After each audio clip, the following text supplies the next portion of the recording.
We lived in Delhi long before traffic signals, and we were not planning to move out.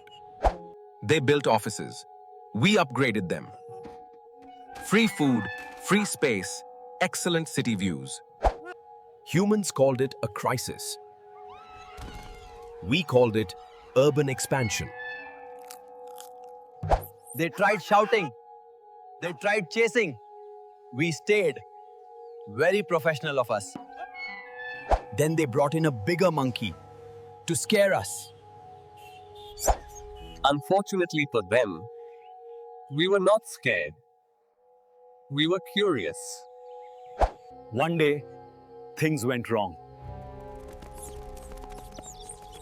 Even chaos has consequences. They removed us from the city.